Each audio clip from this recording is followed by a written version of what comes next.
Hello, this video discusses Excel Assignment 3. In this assignment, you are supposed to reproduce figure 8.8 from the course reader with one modification. Don't include average fixed costs. And then the second aspect of this assignment is to create a column graph, also known as a bar graph. So you have the data in sheet 1. I've made it easy for you. In sheet 3 on my spreadsheet, I have copied in the image from the course reader, and so this is the data that we're talking about. You see I have it here for you, so you don't have to copy it by hand. And that's what you see here. The only modification is my numbers are a little more precise. For example, if total cost is 363 and there are 2 units being produced, average total cost is actually 181.5, not 182.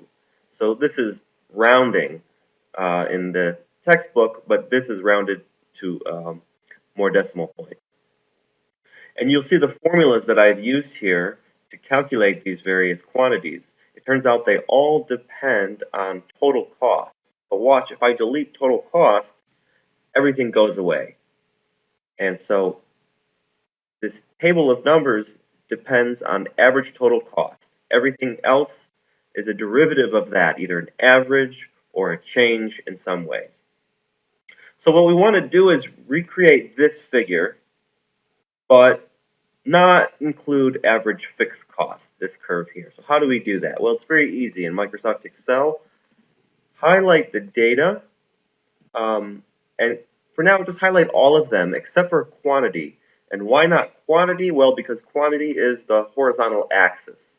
Go to Insert, and then select Line, and then select the first option. So you'll see we've graphed even more curves than appear in the figure 8.8. We've also graphed total cost. And you see total cost is much higher than the averages. Well, we don't need total cost for now, so we can select it and then delete it. And we'll see that the graph automatically readjusts the height. Now, does this look like the graph in the textbook?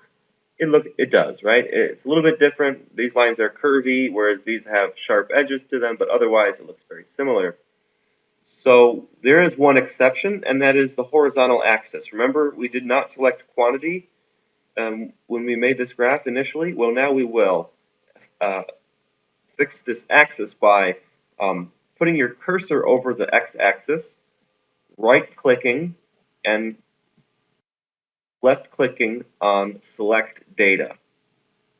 From here, under Horizontal Category Axis Labels, click Edit, and then highlight the quantity. It was 0, 1, 2. So these are what we want to use to label our horizontal axis. Click OK, left-click OK, and then left-click OK again. And look what happened to our figure. We have changed the horizontal axis by selecting it in the data. So this is exactly what we want to do if we wanted to make it identical to this, or as close as we can get it.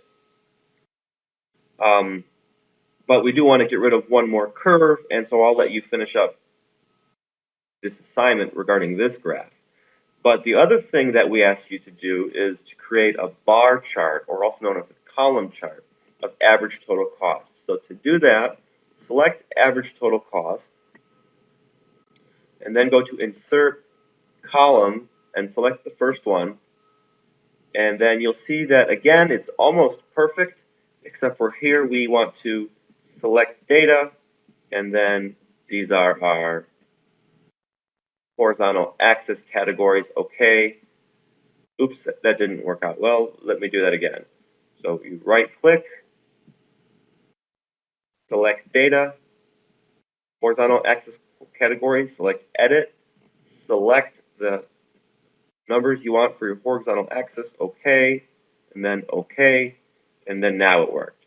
All right. Notice we have a title here on this bar chart. If you want to insert a title here on your line graph, then put your cursor over the area of the graph, left-click on it to highlight it, and then go to Layout and click Chart Title, and then you can call this AFC, AVC, ATC, and MC. All right, and so this is these tools we've covered.